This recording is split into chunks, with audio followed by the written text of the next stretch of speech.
Hey everybody, Paul Singh here. I wanted to take a couple minutes to talk to you guys about a couple of concepts that we've been talking about for the last few years, especially in the context of this interventional glaucoma world that we live in. And one of the concepts is what is the definition of refractory glaucoma? And the other concept is really what's the definition of maximum tolerated medical therapy, MTMT. And the reason this is so important is because some of our procedures that we do, really the indications are tied to those definitions. For instance, Zen, subconjunctival bypass or MIBS procedure, is for patients who are refractory glaucoma patients. Or let's say iStent Infinite, patients who had failed previous surgery on maximally tolerated medical therapy. But what are those definitions of those different concepts? Well, let's take a look at refractory glaucoma. When I came out of fellowship many years ago now, the assumption was if you had refractory glaucoma, it was an advanced patient. And a lot of times it's because they did trabs and tubes are the only surgeries we did many years ago, and they were all pretty much advanced patients at that time for the most part. And so that's why we kind of assumed that everybody had advanced disease. But what we do know is that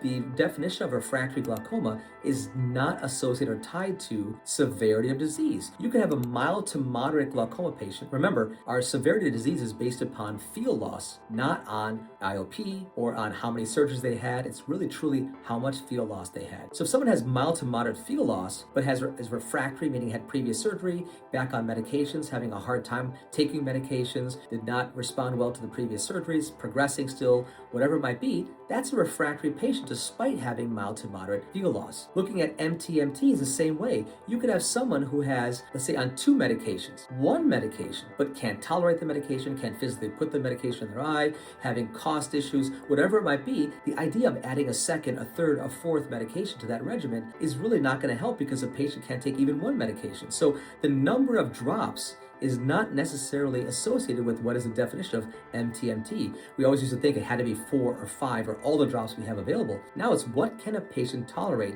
to keep them compliant long term. If someone's on 2 meds and can't afford them, having hyperemia issues, etc., that patient's on maximal tolerated medical therapy. So that would meet the definition. So I think this is important to recognize when we're thinking about our different tools, our different target pressures. Remember, it's not about disease severity when we look at the terminology for maximal tolerated medical therapy or refractory glaucoma. Hope that'll help everybody.